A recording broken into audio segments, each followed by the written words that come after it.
Continued page 170 প্রশ্ন 92 কলিকাতা বিশ্ববিদ্যালয় কমিশনের অভারতীয় ব্র্যাকেটে বিদেশি ব্র্যাকেট ক্লোজ দুজন সদস্যের নাম লেখো। উত্তর, কলিকাতা বিশ্ববিদ্যালয় কমিশনের অভারতীয় সদস্য হলেন sir Philip Hartog, doctor Gregory এবং অধ্যাপক মুর। প্রশ্ন 93 স্যাডলার কমিশনের রিপোর্ট কত সালে এবং কতগুলি খণ্ডে প্রকাশিত হয়? উত্তর, স্যাডলার কমিশনের রিপোর্ট 1919 খ্রিস্টাব্দে 13টি খণ্ডে প্রকাশিত হয়। প্রশ্ন 94 ভারতীয় শিক্ষা ব্যবস্থায় ইন্টারমিডিয়েট স্তরের সুপারিশ কোন কমিশন করে? সুপারিশ অনুযায়ী ইন্টারমিডিয়েট স্তর কোনটিকে বলা হয়েছে? উত্তর, ভারতীয় শিক্ষা ব্যবস্থায় স্যাডলার কমিশন 1917 খ্রিস্টাব্দে ইন্টারমিডিয়েট স্তরের সুপারিশ করে। দ্বিতীয় ভাগ, দশম শ্রেণীর পাঠ তথা ম্যাট্রিকুলেশনের পরের আরও 2 বছরের অতিরিক্ত পাঠ হল ইন্টারমিডিয়েট স্তর। প্রশ্ন 95 ব্রিটিশ সরকার কত সালে ভারত শাসন সংস্কার আইন পাশ করে? এর অপর নাম কী ছিল? প্রশ্ন 1919 সালে ব্রিটিশ সরকার ভারত শাসন সংস্কার আইন পাশ করে। এই সংস্কারের অপর নাম মন্টেগু চেমসফোর্ড সংস্কার নামে পরিচিত। প্রশ্ন 96 ভারত শাসন সংস্কার আইন অনুযায়ী প্রাদেশিক সরকারের শাসনাধীনে যে দুটি বিভাগ ছিল সেটি উল্লেখ করো। উত্তর, ভারত শাসন সংস্কার আইন অনুযায়ী প্রাদেশিক সরকারের শাসনাধীনের বিভাগ দুটি হল: 1. সংরক্ষিত বিভাগ। এই বিভাগের অন্তর্ভুক্ত ছিল চিকিৎসা, কৃষি, সমবায়, শিক্ষা ইত্যাদি বাদে অন্য বিষয়সমূহ। 2. হস্তান্তরিত বিভাগ। এই বিভাগের অন্তর্গত বিষয়গুলি হল চিকিৎসা, কৃষি, সমবায়, শিক্ষা ইত্যাদি। প্রশ্ন 97 ব্রিটিশ সরকার কী কারণে কত সালে সাইমন কমিশন গঠন করেন? উত্তর, 1927 সালে ভারতবর্ষের তৎকালীন সামাজিক, রাজনৈতিক ও অর্থনৈতিক অবস্থা পর্যালোচনা ও বিশ্লেষণ করার জন্য ব্রিটিশ সরকার সাইমন কমিশন গঠন করেন। প্রশ্ন 98 সাইমন কমিশন কত সালে কার সভাপতিত্বে এদেশের শিক্ষার অগ্রগতি পর্যবেক্ষণের জন্য একটি উপসমিতি গঠন করে? উত্তর, সাইমন কমিশন 1928 সালে স্যার ফিলিপ হার্টগের সভাপতিত্বে এদেশের শিক্ষার অগ্রগতি কী অবস্থায় রয়েছে তা দেখার জন্য একটি উপসমিতি গঠন করে। প্রশ্ন 99 হার্টগ কমিটির প্রতিবেদন থেকে কি জানা যায়? উত্তর, হার্টগ কমিটির প্রতিবেদনে 1917 সাল থেকে 1927 সাল পর্যন্ত ভারতের শিক্ষার হাল, প্রধানত প্রাথমিক শিক্ষা কেমন ছিল তা জানা যায়। প্রশ্ন 100 হার্টগ কমিটির মতে অপচয় কি? উত্তর, হার্টগ কমিটির মতে প্রাথমিক শিক্ষায় প্রথম, দ্বিতীয়, তৃতীয় এবং চতুর্থ শ্রেণীর 4 বছরের পাঠ শেষ করার আগেই বহু শিক্ষার্থী বিদ্যালয়ে আসা বন্ধ করে দেয়, একে অপচয় বলে।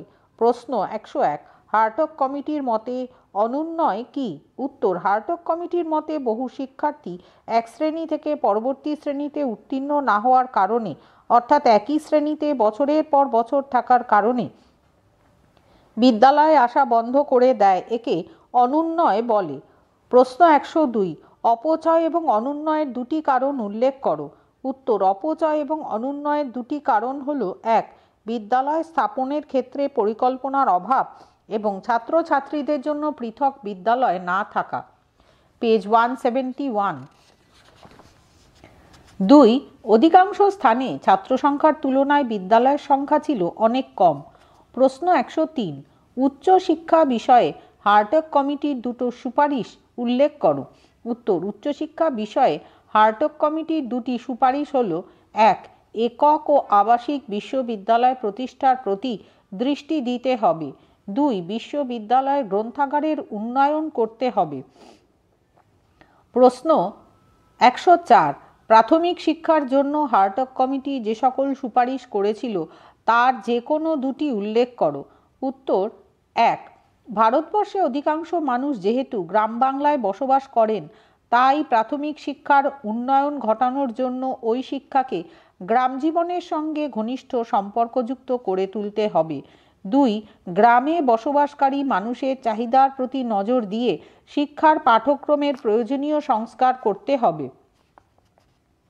প্রশ্ন 105 মাধ্যমিক শিক্ষা প্রসঙ্গে হার্টগ কমিটির দুটি সুপারিশ উল্লেখ করো।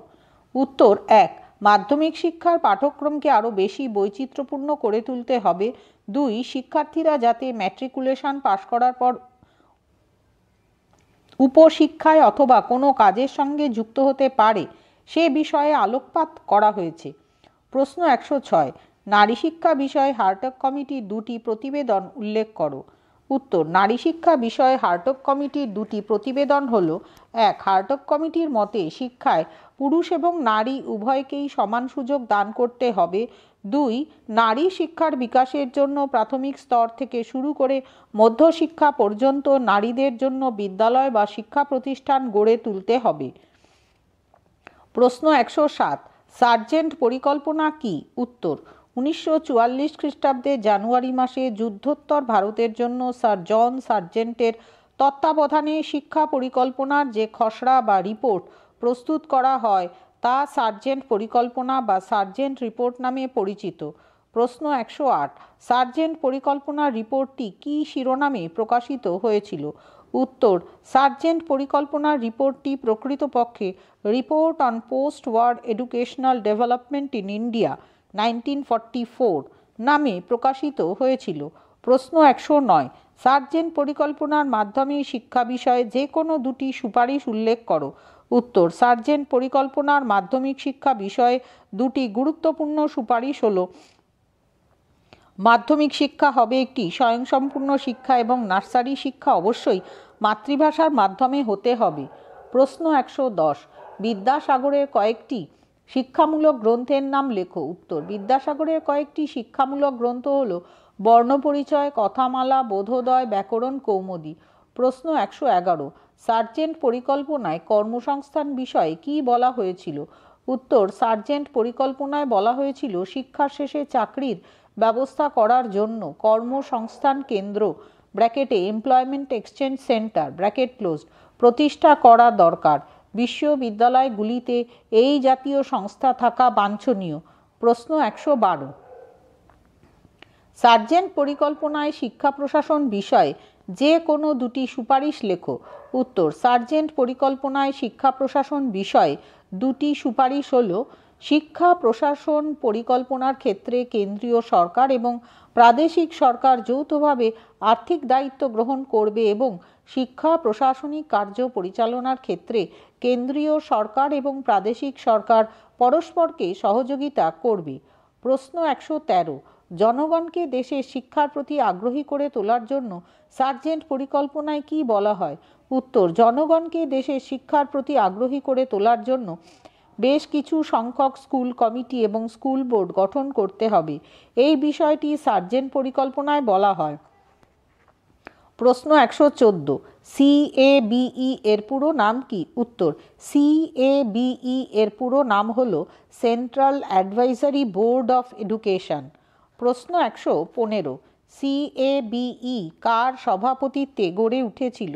সর্বভারতীয় শিক্ষা সার্ভিস প্রবর্তনের ব্যবস্থা সম্পর্কে কোন পরিকল্পনায় সুপারিশ করা হয়? উত্তর, CABE স্যার জন সার্জেন্টের সভাপতিত্বে গড়ে উঠেছিল। 2, ভুল, দ্বিতীয় ভাগ, সর্বভারতীয় শিক্ষা সার্ভিস প্রবর্তনের ব্যবস্থা সম্পর্কে সার্জেন্ট পরিকল্পনায় সুপারিশ করা হয়। প্রশ্ন 116, মাধ্যমিক স্তরের শিক্ষা প্রসঙ্গে সার্জেন্ট রিপোর্টে কি বলা হয়? উত্তর, মাধ্যমিক স্তরের শিক্ষা প্রসঙ্গে সার্জেন্ট রিপোর্টে বলা হয় মাধ্যমিক শিক্ষার দায়িত্ব প্রতিটি প্রাদেশিক সরকারকে গ্রহণ করতে হবে। প্রশ্ন 117, পরাধীন ভারতবর্ষের কোন পরিকল্পনায় কেন্দ্রীয় শিক্ষা উপদেষ্টা পর্ষদকে যথেষ্ট ক্ষমতা ও দায়িত্ব দানের সুপারিশ করা হয়? উত্তর, পরাধীন ভারতবর্ষের সার্জেন্ট পরিকল্পনায় ব্র্যাকেটে 1944 ব্র্যাকেট ক্লোজড কেন্দ্রীয় শিক্ষা উপদেষ্টা পর্ষদ ব্র্যাকেটে CABE ব্র্যাকেট ক্লোজড কে যথেষ্ট ক্ষমতা ও দায়িত্ব দানের সুপারিশ করা হয়। পেজ 172, প্রশ্ন 118, সার্জেন্ট পরিকল্পনায় সহ পাঠ্যক্রমিক কার্যাবলী প্রসঙ্গে যে সমস্ত সুপারিশ করা হয় তার মধ্যে যে কোনো একটি উল্লেখ করো।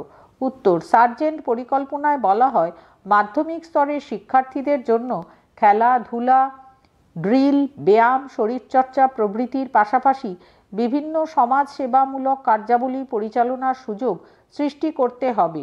প্রশ্ন 119, সার্জেন্ট রিপোর্টে প্রতিবন্ধী শিক্ষার্থীদের চাকুরি প্রসঙ্গে কি বলা হয়?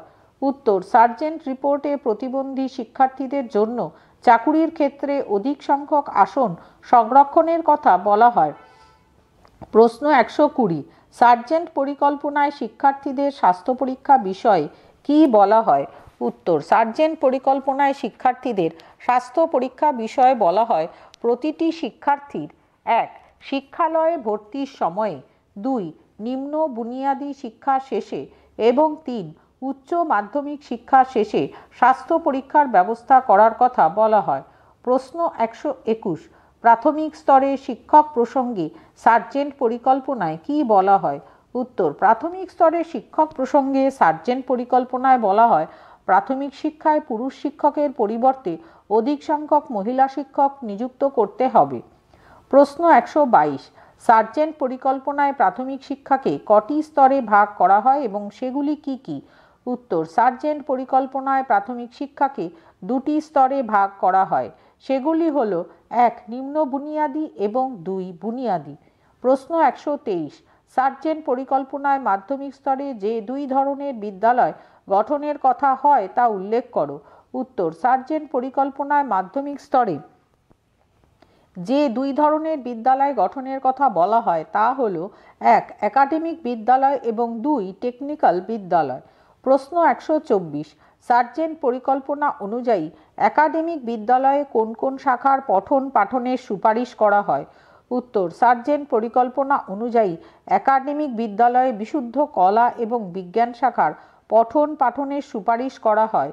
প্রশ্ন 125, সার্জেন্ট পরিকল্পনা অনুযায়ী টেকনিক্যাল বিদ্যালয়ে কোন কোন শাখার পঠন পাঠনের সুপারিশ করা হয়? উত্তর, সার্জেন্ট পরিকল্পনা অনুযায়ী টেকনিক্যাল বিদ্যালয়ে ফলিত বিজ্ঞান, শিল্প ও বাণিজ্য শাখার পঠন পাঠনের সুপারিশ করা হয়। নিচে হেডিং মক টেস্ট, ডান দিকে 9, নিচে ফুল মার্কস 20। প্রথম হেডিং, নিচের প্রশ্নটির উত্তর দাও। মার্কস 10 × 1 = 10। প্রশ্ন 1, মেকলের মন্তব্য বলতে কি বোঝায়? মেকলের মন্তব্য কিভাবে প্রাচ্য পাশ্চাত্যের দ্বন্দ্বের অবসান ঘটায়? অথবা কারিগরি শিক্ষা ও বয়স্ক শিক্ষা সম্পর্কে সার্জেন্ট কমিটির সুপারিশগুলি উল্লেখ করো। দ্বিতীয় হেডিং, নিচের প্রশ্নগুলির উত্তর দাও। মার্কস ডান দিকে 2 × 5 = 10। প্রশ্ন 1, বিদ্যাসাগর রচিত যে কোনো 2টি অনুবাদ গ্রন্থের নাম লেখো। 2, হার্টগ কমিটির মতে অনুন্নয় কাকে বলে? 3, হার্টগ কমিটির মতে শিক্ষার মূলনীতি কি হবে? প্রশ্ন 4, শিক্ষার মাধ্যম বিষয়ে মেকলে কি বলেছিলেন? প্রশ্ন 5, সার্জেন্ট পরিকল্পনার রিপোর্টটি কি শিরোনামে প্রকাশিত হয়? প্রাক স্বাধীনতা পর্বের শিক্ষা ব্যবস্থা অধ্যায়টি এখানেই শেষ হলো।